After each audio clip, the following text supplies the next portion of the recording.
Hello and welcome. I'm the Restless Kaiser. And I'm Wooly Mike. But together we are Modelling for Advantage. And the Masters of the Universe. Well, mate, look at this. Masters of the Universe. Masters of the Universe Battleground. Interestingly, it's not called He-Man. No. I'm not seeing He-Man anywhere on the front of this box. Yep. I mean, it's got He-Man in it, and it's called He-Man.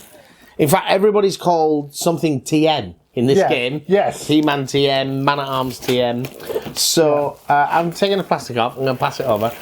So, just so you know what we're doing here, we're going to do your very short unboxing. Then we're going to play the game. Then we're going to review the actual gameplay. Hopefully, most of this video is more about us telling you what the game's like, because you probably know what's in there already. But, Wooly Mike, tell them what they're going to get. You're ready for this? A game board. That's good. Rule book. Nice. One Battleground book. 10 dice. 2 rulers. 10 character miniatures. 40 terrain accessories. 40. 227 game cards. I'm less excited about that many game cards, but we'll see. 108 assorted tokens.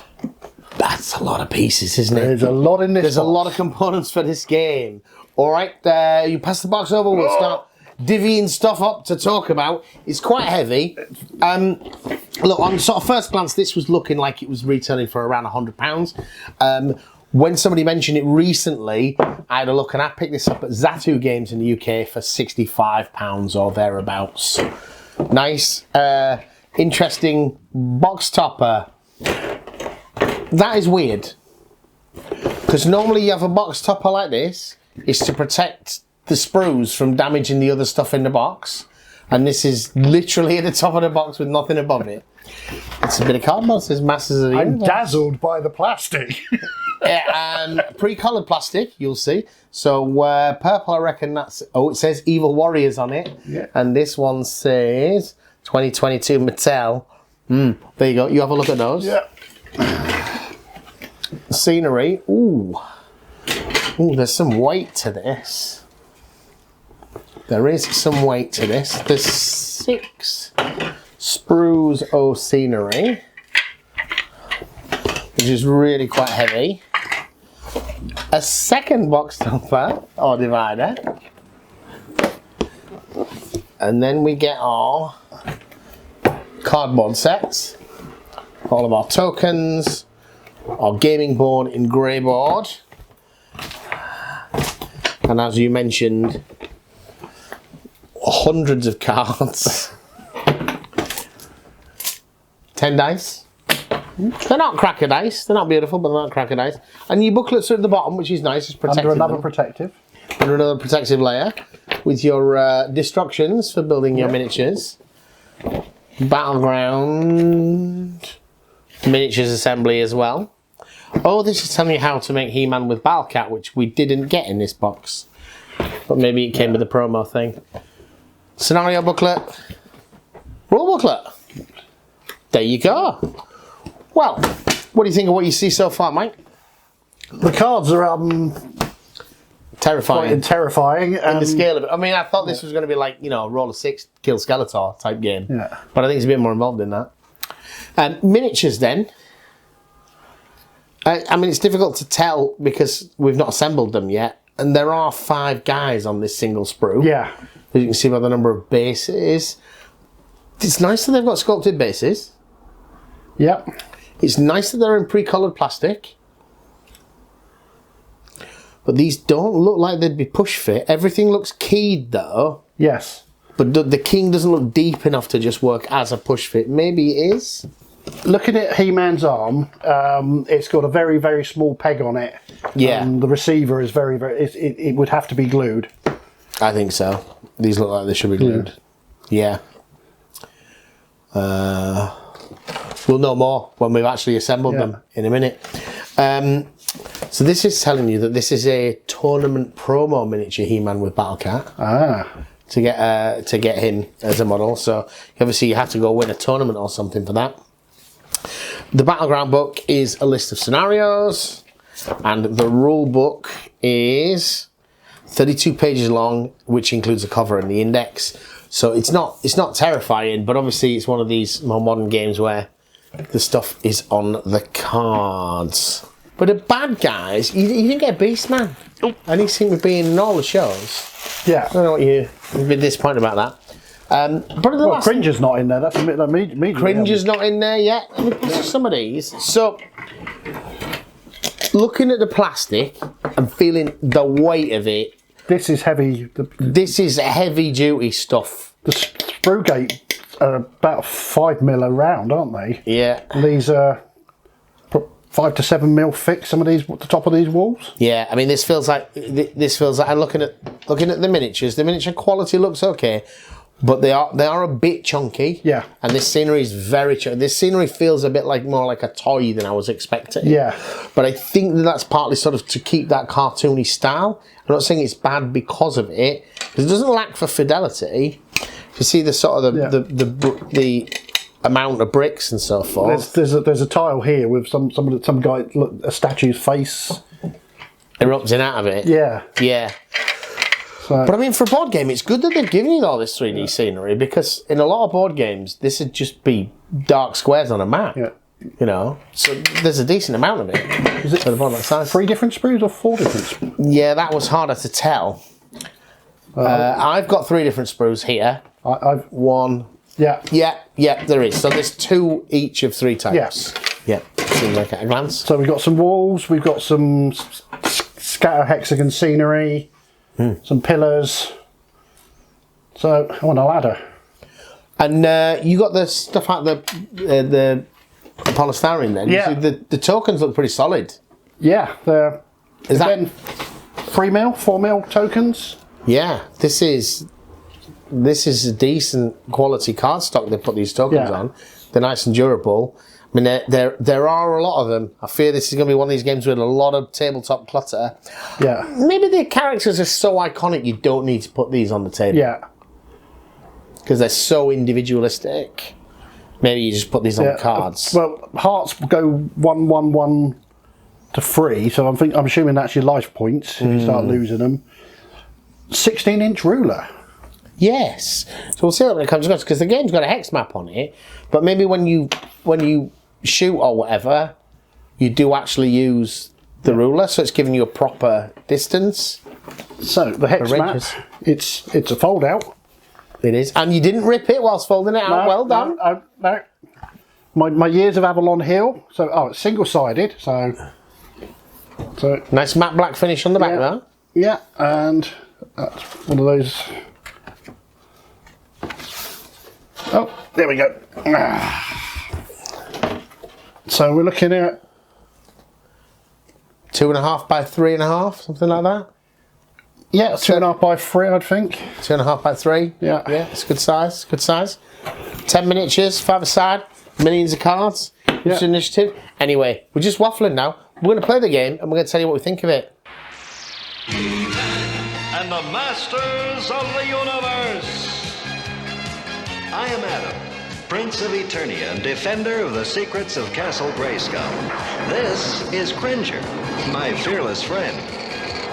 Fabulous secret powers were revealed to me the day I held aloft my magic sword and said, By the power of Grayskull.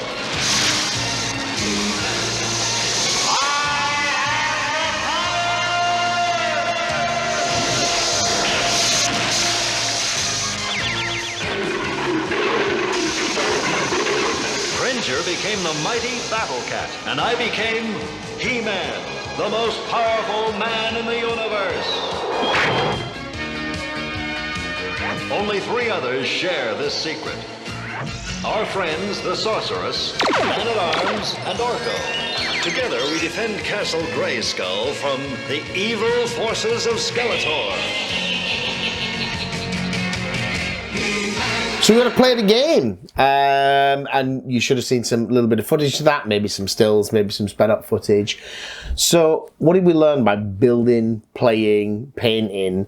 Well, first thing to talk about was the building of the miniatures. We built the scenery. Yeah. Or you built the scenery. Well, I cut it out. To give you an idea, this piece I've got here has got 1, 2, 3, 4, 5, 6, 7, 8, 9, 10, 11 different places that I had to cut it out of the frame. Yeah. And I have got a blister because there's 40 pieces to cut out. From using snippers, yeah. Yeah, some nice detail on the inside of them. Yeah, I mean, it's pretty durable hardware in solid, strong plastic. Yeah. Maybe too strong. Yeah. Some features like control panels and various bits and pieces. Yeah, yeah. It's not going to be that usable in a lot, sort of versatile for other games that you play insofar as it is on hexes. Now, some people might be super fizzy about that because they may have other hex games that they want scenery for. But that's going to really stand out if you use it on a conventional war games table. And you can even, on one piece... There's like a platform. There's 2 of those platforms available. Yeah. And there are rules for climbing over the high walls. And it's still my favourite piece of all. It's the statue's head on the ground. You know, I don't know why, but if it wasn't on hexagons, I think I'd nick one of those and take it for another game, you know? Yeah, yeah. But, yeah. Hard to cut out, but very, very strong. Yeah. And there'd be quite a bit of work to do filing this down and painting. Yeah. And quite a bit of painting, because I mean, there's a lot of this. There's a lot of scenery in the set. 40 pieces. Which is great. Yeah. The miniatures then, so on the plus point, the miniatures, they're a pretty good likeness of what they're trying to recreate, I have to say. You know, you showed them the He-Man one there. So I built these this afternoon. They definitely look like the cartoon villains that I remember. They are made of this same really tough, strong plastic. And so there's 2 elements to that I would say is, one is you needed to be quite rough with some parts of it where you didn't want to be. It is in that monopose kind of computer-aided design style whereby you're attaching legs in funny angles and twists and turns. And what that meant, I felt in some places, particularly the arms, like He-Man's arm is one example, but a few of them had it, you kind of have the upper bicep protruding out and then a V-shaped rest of the arm to fit in underneath. And there was a position which was going to look right. But, and then when it came to that guy who's looking up Stratos, needed to be built quite slowly because there was so much weight on that model. So each of the 2 arms is separate and done in the way that I just mentioned. And the wings therefore make them quite heavy. And then he's mounted just his foot to the base. People who are comfortable with super glue. I mean, it definitely would have been better in terms of holding it. The danger with super glue is it was difficult to work out precisely what position they wanted you to hold it in.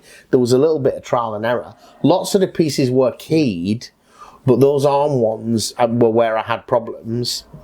And then there were a few other bits that I just felt, if this is for a board game, which I suppose is what this is, you had several pieces. Like I've got Evil in here, and still as I look at her hand, so her hand is holding the staff. Whoop. Has it come off? Yeah. There you go. Exactly. Her hand, she's got one of these like, oh, well, we'll cut it off at the wrist so you can glue the hand to the arm. And she's got a very thin arm and a very thin wrist and a gauntlet. And it's at quite a queer angle. And I'm not really sure which way round the arm is supposed to hold it. She's pointing the staff at you, Mike. Yeah. If you're wondering. But you're talking about like less than 1 millimetre of surface area to hold the weight of all that stuff. Yeah. It's a really nice pose, but I knew it was going to fall. I didn't throw it because I thought I thought that would be okay. But a few of the stuffs, the Merman was the same, but at least he's got a really thick wrist, and so that worked. So Triclops is still on the frame, and you can see the size of this. It's 5 mil, and there are some serious sprue gates. Yeah. Yeah, so there was a fair bit of rough clean-up to do, if you know what I mean. Yeah. You know, the bits, when you did get a bit of screw gate, it was quite tough to remove. But the finished product is lovely. You know, they've captured the style. The miniatures just quite a bit more work than I was expecting, really. That's the build of it then, Mike. But the game itself then, because while I was building the models, you were reading the rules. Rules straightforward. I may have got a few of them wrong, but then I was we're playing the intro version and rather than the Yeah. full game. So there's a version of the game it gives you with pre-built decks, pre-selected force, even laid out map, even tells you what cards you should start with in your hand and so forth. But when you get them, you know, you get all the characters, lots and lots of stats on there. Trying to remember what they all mean. Yeah. And then you've got just a few weapons for my side and for your side.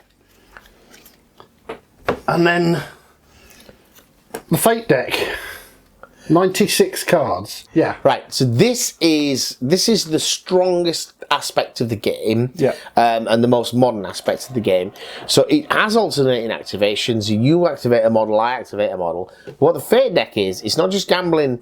It's not just a bid for who's going to take which of those two models is going to go first, but it also determines what actions you can do. So, for example, with this one, you've got an initiative score of 7. Highest initiative is moving first out of the two models in question. But you're going to take 2 actions. You're going to get 0 mana, and then as a bonus, you're going to get 2 mana at the end of the turn or whatever. Right, and these are incredibly varied. In the pre-game, in the basic game that we played, it tells you which of these cards to select. In the pre-game, it's got a little icon in the corner. Icon in the corner for each side. But that's what there's 100 cards of. Because you can choose these to push out loads of magic and secondary effects, or you could just choose to push these out to have lots and lots of actions. Yeah. The mechanics of the game, there was the bit that was most unusual about it. You'd roll the number of dice for success based upon skill. But then, to make some granularity between the different characters and different weapons, is the number of successes are then on a table printed in the card, what that actually converts to. So if I get 3 hits with weapon A, that might do 3 damage, but with weapon B, that might still be only 1. Yeah. So the flamethrower, 1 success is 1 damage, 4 success is 2 damage. So 1, 2, 3, and 4, or 1, 2, and 3 are all 1 damage. Yeah. Yeah, which again, it's good because it puts some granularity in it. So, we're not going to explain all the rules to you, but just giving you kind of some headline stuff there. As a game, it's a game based upon a really strong IP. Masters of the Universe. Trademark, TM. Yeah, and there's the letters TM written all over these booklets. And in that respect, you know, I was interested in it. Nostalgia hit, these are He-Man models, these are the characters that I remembered. It's nailed that, 100%. Yeah. I wish the models were a bit easier to assemble, but it nailed it. The board is the right colour. This is like Castle Grayskull type scenery. Yeah. The scenery, I think, is a big part of the value and the cost of the box, and I think it's good. I kind of expected the game to be garbage, to be honest. No, I But it was enjoyed just someone... Yeah, and I enjoyed the game. Now, I wouldn't say that it was a great game, but it definitely wasn't a bad game. I would say it was an okay game.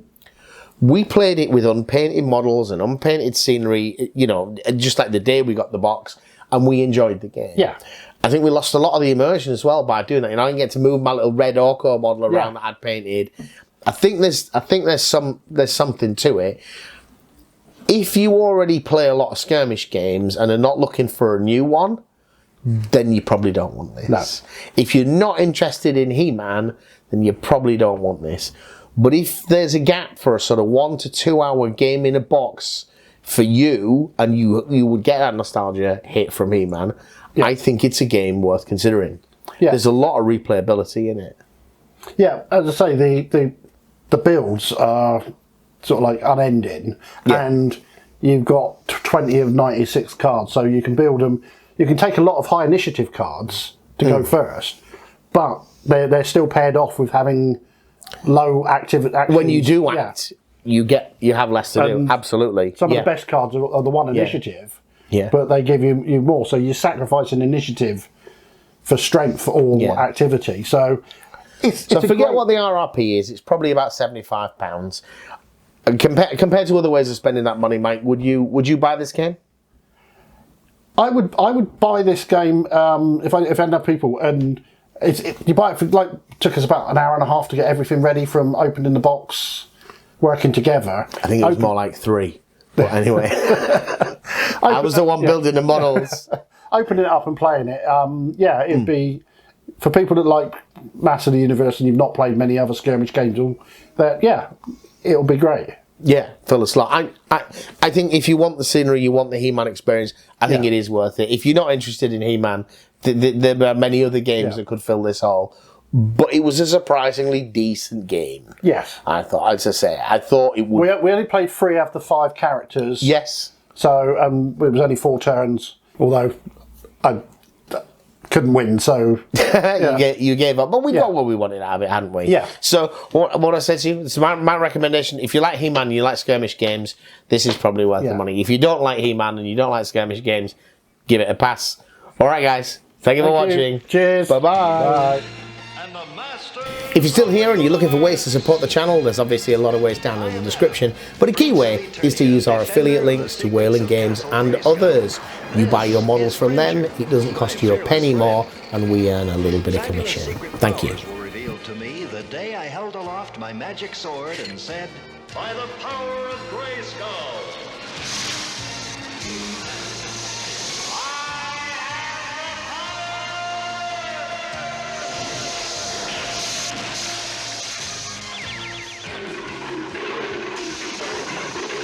Cringer became the mighty Battle Cat, and I became He-Man, the most powerful man in the universe. Only 3 others share this secret. Our friends, the Sorceress, Man-at-Arms, and Orko. Together we defend Castle Grayskull from the evil forces of Skeletor.